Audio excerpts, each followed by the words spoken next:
It seemed like you guys were able to close every quarter really well.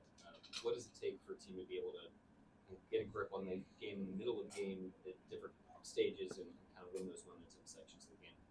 Yeah, I mean, how you close quarters is important, and I thought we played well tonight. I thought our second quarter defense, third quarter offense was really good, and I was also impressed with our ability to kind of pivot back into the small ball the way we did. We haven't done that in a long time, but with Hart going out, Jay Will and Chet out, um, we did it out of necessity tonight and did a nice job falling back into that. I mean, obviously not perfect, but that team was hot coming in, and I thought we did a nice job against them on both ends of the floor. Caruso just seems to be a plus minus monster, and before the game, Rick Carlisle is just gushing about him. It seems like every coach that comes in makes a big deal, unprompted, about the addition of him to the team. What is it about the way that he plays, what he does to impact the game, that people on your level around the league take note of that? Yeah, I mean, we talk all the time about invisible stuff, and we try to make it visible inside of our walls so that the players know that that stuff's appreciated. But you know, go to the offensive glass, but you don't get the rebound, but maybe it allows someone else to. His defensive communication and reliability on that end of the floor, his system skills on offense, how he spaces, how he cuts, how he rolls. Um, he has appropriate aggression. Like when he's got a crack, he also hits the gas. He's not a conservative player by any means, but he just is the king of the invisible stuff. I mean, like the more you watch him on a possession, the more you realize that he's just impacting everything and elevating everybody. And then the plus minus that you mentioned is a reflection of that. He's the kind of guy that can shoot 2 shots and be plus, whatever he is on a night. So it's not invisible to us. What did you make of J-Dub and the way that he controlled the game in the third quarter? Yeah, I thought that was impressive. Just if you think back to some of the stuff we were talking about in before the turn of the new year in terms of his force, we were talking about it relative to the free throw line, but really it's a bigger picture thing of like playing downhill, making people deal with his physicality and speed, combination of power, speed, physicality. I mean, he's a monster, and making people deal with that is something that is important for him. And I thought that stretch in the third was like picture perfect in terms of that. I mean, he made them deal with him, and was on the gas, and that's just to me a great like developmental tangible, tonight. He didn't have he might have had plays like that early in the year. He didn't have stretches like that where he just literally dominated a stretch of the game. Jason's been a really good play finisher off of Shea, especially all season long. What traits go into filling that role? I mean, he's another like invisible, type player. Great screener, great roller. He's great at dunker recognition, like understanding when he should be in the dunker and when he should be bumped out to the 3-point line. He can finish down there around the basket. Obviously, he can also finish plays as a shooter. So, and that doesn't even touch his defense, which is obviously highly impactful. So, he's doing a great job. He keeps getting better. We had the ball in his hands quite a bit tonight. He did a great job there. So, he's keeping his blade sharp right now.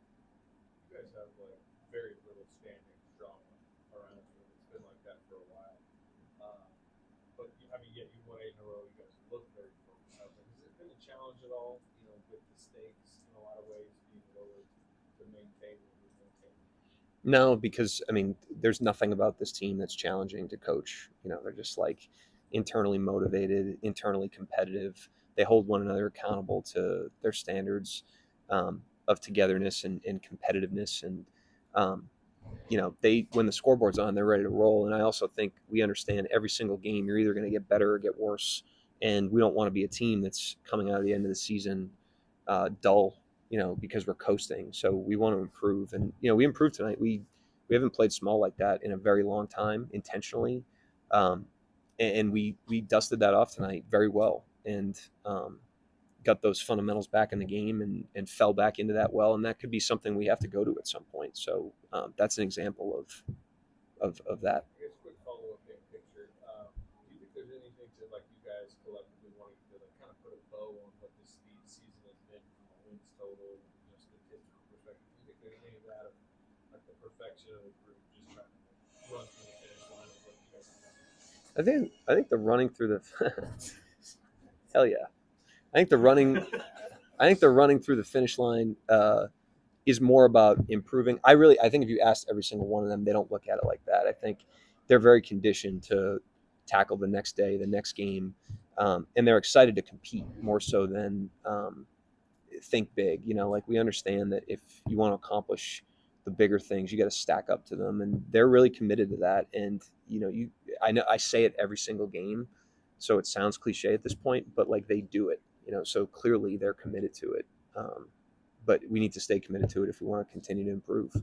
Kendrick is a guy that doesn't really get the love that he deserves from the outside. Tonight was another night where he had to step up and play. I don't know if it was more minutes than we were expecting, but more minutes than he normally plays. Yep. And he was doing everything on the court. Just talk about all the things that he does and how important he is for you guys, and not just him, but other guys like him. What you guys have. Yeah, I mean, Joe and Wiggins are guys that they play every night pretty much, but their role's pretty fluid. They don't know their rotation going into a game. They don't know how many minutes they're going to play. They don't know how many shots they're going to get, and neither do I. Sometimes, sometimes I'm just listening to the game. But and then the K. Riches, Jay Wills of the world are unbelievably ready. It's like you put them out there for how many minutes did K. Rich play tonight? 20. You put him out there for 26 minutes, and he's upticked lately because we've been injured, and he's like ready to contribute in 26 minutes. Jay Will's been like that, and even I thought Carlson and Dylan Jones tonight, like those guys being able to hold those minutes the way they did, allows us to win that game without having to like overplay everybody else, because we're down a couple guys. So the guys have done an unbelievable job of staying ready, and the especially the guys whose roles are fluid. They just have great mental toughness, and everyone respects them for that. Starting with me, but their teammates really respect them for that as well. We know that. Follow up about Kenrich. You talked about him like way early on about how he would be a guy that would grab you by the collar, in the locker room. Is he still like that kind of like force as a leader for you guys? Yes, but he doesn't actually do that. But like he's so. I mean, I think about like Caruso's like this. He's like this. Jay Will's definitely like this. Hartenstein's like this. We got a lot of guys. Joe, Wiggins. They're so high integrity as competitors. Like they're always inside the team, without without any blip.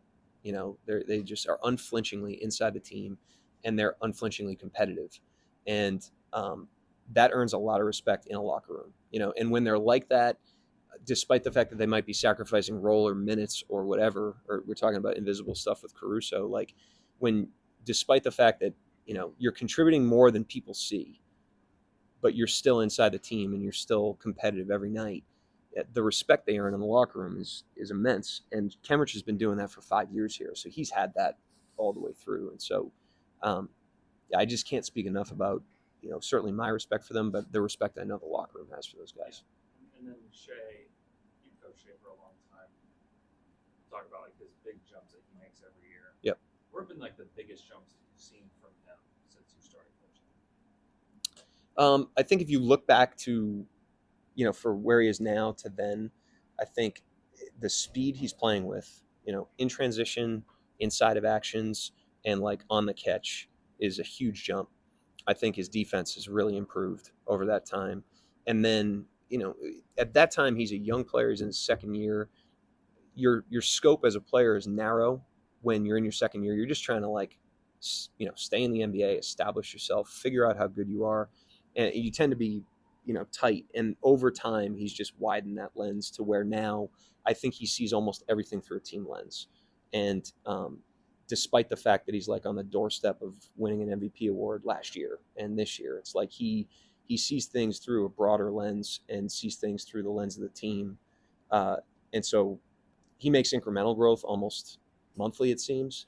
But if you zoom all the way back, it's a great question. I mean, the speed on offense, the impact on defense, and then the leadership and team orientation, is like night and day.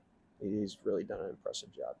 You mentioned it's been a while since you guys played small, but it seems like sort of regardless of whether you guys have two bigs, one big, or go small, Lou is just as consistent as it gets defensively. You guys haven't given up more than 10, 30-point games this season. Just what sort of value does it bring to the table to have a guy like that where you can just sort of put him on anybody and he's just consistent? Yeah, I mean, I've spoken at length about the impact he has for us defensively, and it's not only what he does to the other team's best guys and the guys that usually can have their way with NBA defenses, that it's harder to have their way against him specifically, but also to that point, the versatility he gives us is like, and it's not just him, Caruso, Dub, they allow you, Kaysen, you can bend your lineup in any direction with those guys on the court because of what they can do defensively and the fact that they can guard up. We put Lou on the 5 a couple times tonight. We put Lou on Siakam tonight and guarded Halliburton. And we could do that with any of those guys. And so when you've got those types of Swiss Army knives, from a lineup standpoint, you can move a lot of other pieces around and not really drop off any. So, and they all play offense, but yeah, he's obviously a monster.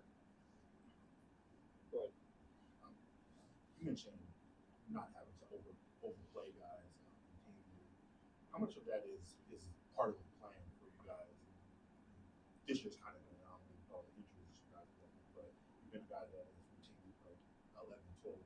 Yeah, I mean, some of it's that, it's development of the team. It's letting a lot of different people touch the outcome of the game. I think that's good for chemistry. And then it's, obviously keeping the team fresh and keeping the guys fresh and, allowing guys to play harder in their minutes and having an awareness of the schedule when it gets condensed. And I think if you look at the way we've played like on back-to-backs and when we've been in condensed parts of the schedule, I think that's where the cumulative effect of that comes in. But you have to be able to trust the guys that are going in the game. You owe it to the team to do everything you can to win. And so when you've got the K. Riches, the J. Wills, the I. Joes, the Wigginses, and then even tonight, Dylan, Flagler, Carlson, I trust those guys in real minutes. When you trust them, then it doesn't put you in a predicament, and I trust them. Anybody else? Yep, thanks.